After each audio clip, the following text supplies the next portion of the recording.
Hey there, happy Wednesday. This is a Water Break Wednesday presented by Crown Royal, and I'm Drew Dougherty with my good friend Deepi Sidhu. Deepi, it's great to be with you. We're going to answer some of your questions. So fire away, and we'd love to hear where you're sending those questions from, like what nationality, what city, what zone, whether it's in Spring Branch, whether it's in Cyprus, the country, or the neighborhood. We want to hear. So send those our way. But Deepi, first things first, how you been? Summer is in full effect. We just wrapped up OTAs. Training camp is about a month or so away. What's going on?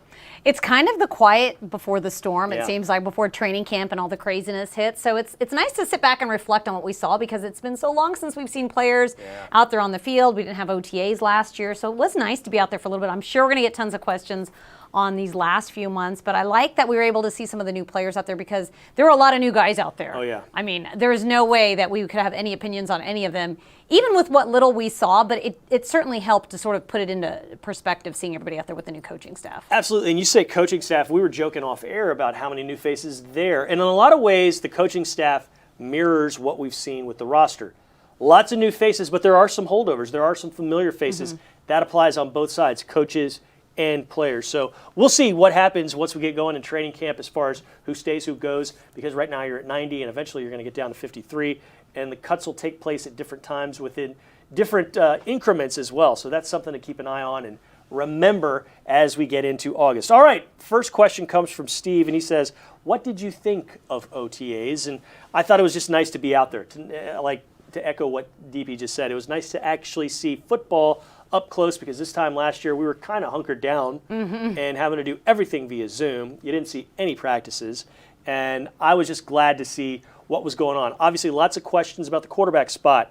We got to see Tyrod Taylor. We got to see Davis Mills, a little bit of Jeff Driscoll too, but those two are the kind of big names that a lot of eyes were on, and it was cool to see some of these rookies and draft picks that the Texans acquired. Yeah, I was going to say it was really nice to see some of the rookies out there, because we've been hearing about them and learning about them. Davis Mills, Nico Collins. We had so many new players out there as far as free agents go, but I think just seeing them interact with each other, the chemistry on the field, I was very curious how that would go. Obviously, 11 on 11, no team stuff, so we can't really evaluate, and I don't think anybody was really out there to evaluate the players right now. It was more about teaching them and getting them used to the offense, but I agree with you, Drew. It was nice. It wasn't 100 degrees yet. It was nice to see players on the field. It was nice to put a face to the names that we have sort of been talking about, especially with free agency, with all these new free agents that have come in. Yeah, Daniel has a great question, and it's one that I'm kind of murky on. So, hey, I probably shouldn't even be answering it, but let's barrel on in and just let it rip anyways. Why not? He has this. Is there any chance the NFL will allow multicolored helmets? There's a big chance, and I'm almost positive it's happening not this year but next.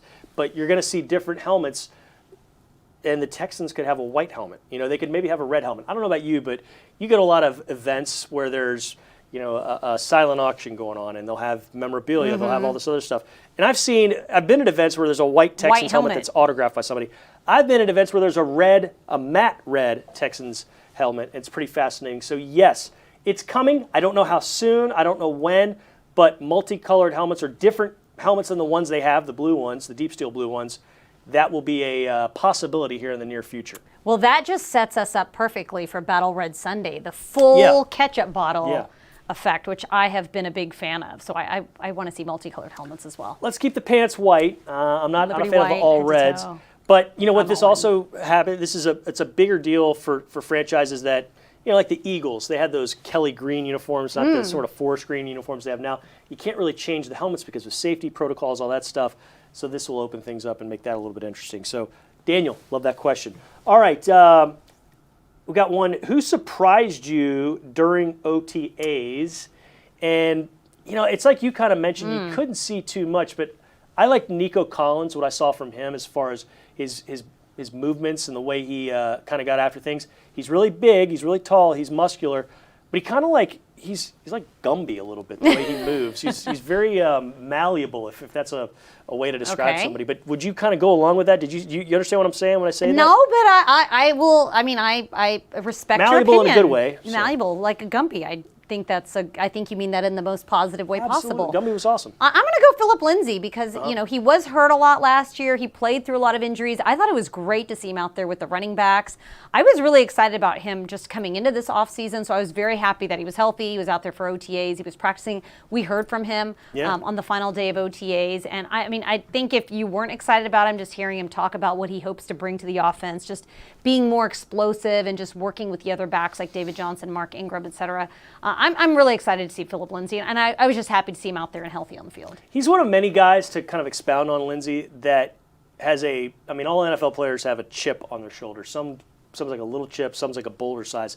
His is pretty big right now, and there's a lot of guys on this team that are like that because they're coming here, it's a weird situation, and they've got a lot to prove. He was let go by the Denver Broncos, and he'd had pretty good rookie and second-year season. 1,000-yard rushing seasons. Yeah, and 2020 didn't go his way. It was a weird 2020, obviously, for the entirety of the world. So it's going to be fun to see how much of that motivation fuels him, how much it prepares him for what's coming up in 2021, and how much it might make him a little bit better than he's been in the past, right? Mm-hmm. Yeah, I agree. And you bring up guys with chips on their shoulders. Justin Britt, the O-lineman who started for Seattle for so many years. And James Kemp, the offensive line coach, said he was one of the best centers in the league until he got hurt in 2019. So he gets hurt and misses, I think he got hurt in week 8. So he missed the second half of 2019.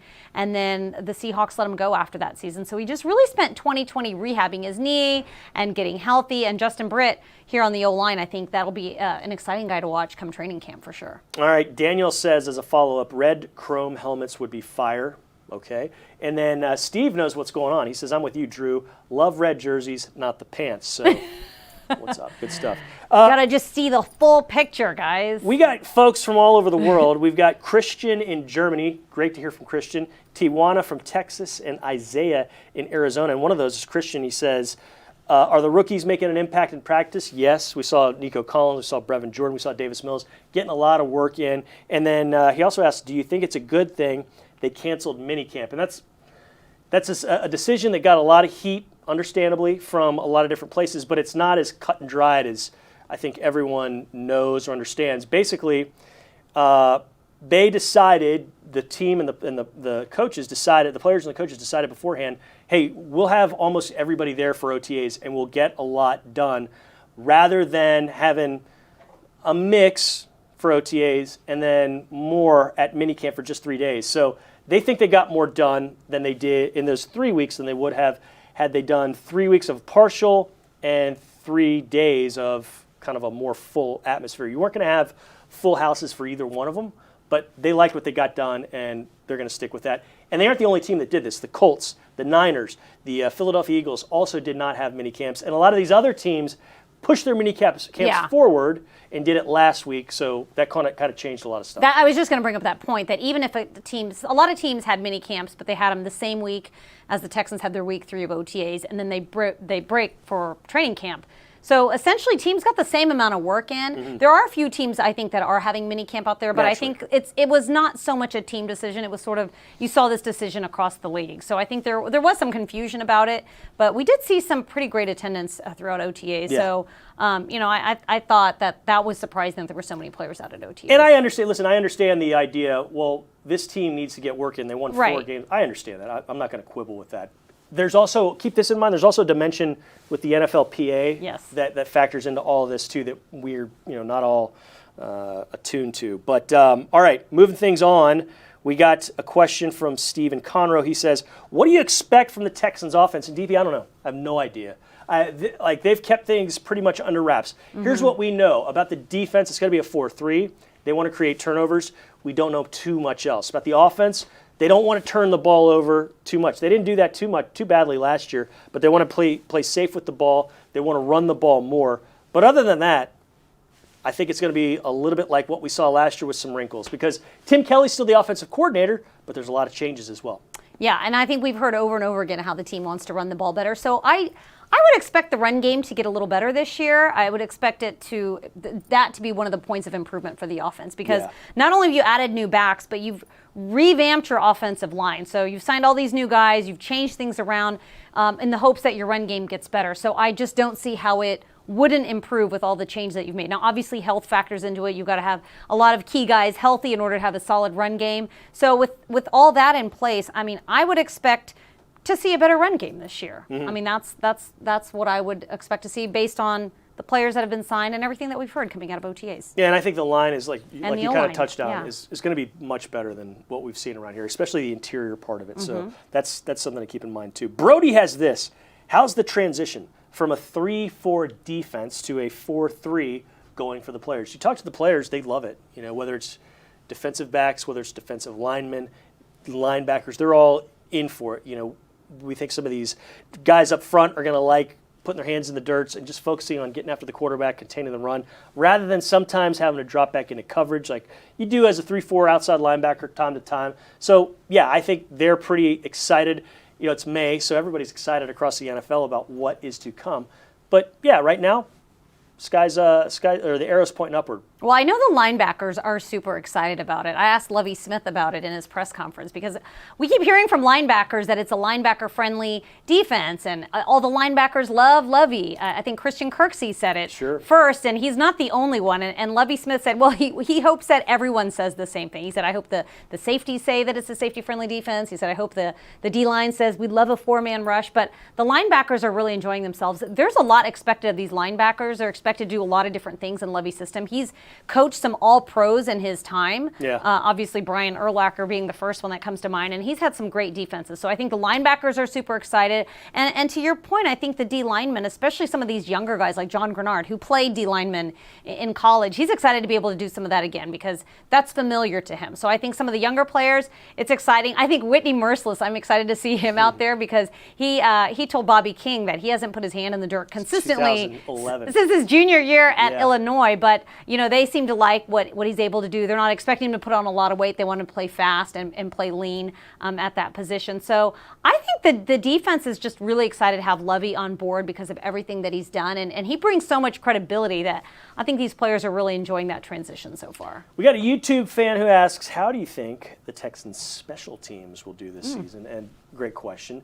I know Andre Roberts is the most accomplished return man this team has had in quite some time. He's coming off 3 straight Pro Bowl, not appearances, but selections, because they didn't have the Pro Bowl last year. 2 years ago, or in 2018, 3 years ago, he was first-team All-Pro. Averaged 14 yards a punt return. Last year on kickoffs, he was good for 30 a pop.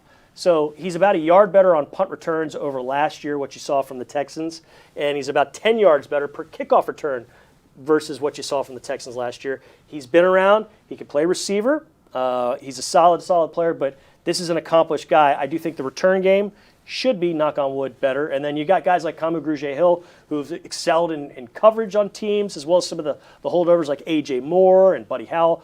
I'm excited to see what the special teams unit does. It needs to be better. Special teams coordinator Frank Ross is hoping that's the case. Yeah, and Frank Ross said that in his past when he's coached against Andre Roberts, he's one guy that they've always had to prepare for and account for. Now he's on this squad. And I don't know about you, Drew, but I was definitely watching him in OTAs returning some of those punts.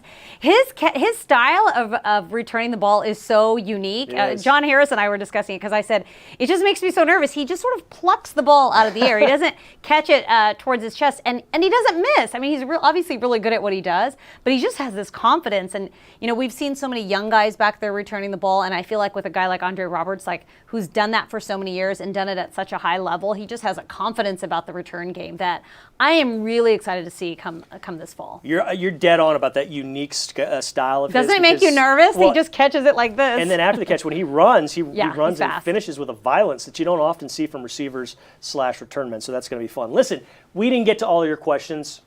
I'm sorry. We'd like to have more time with that, but they're kicking us out of here, and we got to get going. So, Deepi, good stuff as always. Can't wait to talk with you again very, very soon. We're going to be on Texans 360 Saturday night, ABC 13, KTRK at 11 p.m. It's going to be a fun one, so make sure you watch us again there. Listen every single night of the week. Texans Radio 6 to 7 on Sports Radio 610 or the Houston Texans mobile app. And go to HoustonTexans.com, the Houston Texans mobile app, and let your fingers do the walking and find all the content you could ever want. Plus, we'd love to see you and your smiling face here on game day at NRG Stadium. So experience game day together and go to HoustonTexans.com/tickets for more information. All right, for Deepi, I'm Drew. We also want to thank Tyler Marcotte, Mitchell Moreland, and Amanda Caffey for making this whole thing work, because we couldn't do it without them, and we couldn't do it without you. You're the best fans in the world. We appreciate you watching. We'll see you again. Until then, go Texans.